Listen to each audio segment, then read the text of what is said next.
أنا أدعو الوزير المغربي إلى تصحيح علاقات المغرب مع الدول المجاورة له وتلبية مطالب الإصلاح لدى الشعب المغربي، وفي مقدمتها إلغاء الطقوس الملكية التي عفى عنها الزمان، والتي تقضي من كل مغربي أن يركع أمام الملك ويقبل أيديه.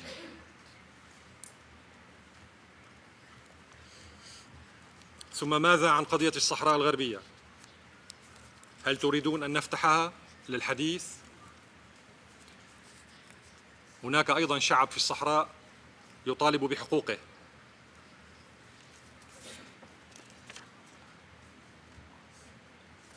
Merci, Monsieur le Président. Monsieur le Président, lorsque Monsieur le Ministre a pris la parole devant ce Conseil, il a exprimé les convictions et l'engagement du Maroc en faveur du peuple syrien dans toutes ses composantes. Le représentant de la Syrie, ici tout à l'heure, a décidé de s'attaquer ouvertement et pratiquement à tous les membres de ce Conseil. Je comprends le désarroi du représentant de la Syrie, faute de pouvoir répondre aux attentes de la communauté internationale en termes de solutions politiques, en termes de cessation de la violence et en termes de respect des droits de l'homme. Il semble qu'avoir adopté l'approche de la meilleure défense, c'est l'attaque. Bon, il s'est permis d'évoquer le Maroc à travers ce qu'a dit Monsieur le ministre et s'est permis de parler des réformes du Maroc et du protocole royal. Lorsque le ministre a parlé, il a parlé au nom des 32 millions des Marocains que nous sommes. Il a exprimé les convictions de l'ensemble du peuple marocain. Ce même peuple marocain qui n'a jamais hésité à être tout au long de l'histoire aux côtés des peuples arabes, à commencer par le peuple syrien. L'armée marocaine, les forces armées royales marocaines ont coulé leur sang pour défendre l'intégrité territoriale de la Syrie. Mais nous l'avons fait spontanément. Nous n'attendons ni reconnaissance ni gratitude.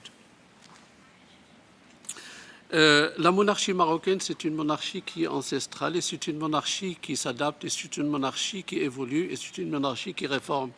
Et c'est pour cette raison-là que le Maroc s'est distingué dans le printemps arabe par une évolution pacifique, une évolution anticipatrice qui a permis au Maroc de disposer d'une des constitutions les plus avancées et de laquelle constitution a apporté des réformes très profonde qui a été adoptée par la grande majorité des Marocains. Donc je peux assurer le représentant de la Syrie que tous les 32 millions Marocains sont très fiers non seulement de ce que fait Sa Majesté le Roi, mais de la monarchie marocaine et de ce qu'elle apporte.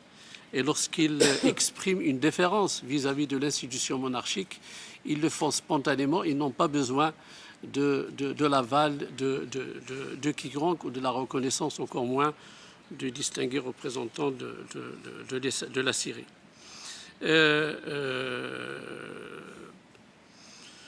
Lorsqu'il a évoqué la question du Sahara, bon, je peux simplement lui rappeler que nous sommes en train de parler de la Syrie dans le cadre de la situation du Moyen-Orient. S'il veut parler de la question du Sahara, on peut en parler lorsque le temps viendra. Ce qu'il a dit me fait rappeler, et je pense que ça sera le dernier mot que je dirai, et je pense que le représentant de la Syrie le comprendra mieux.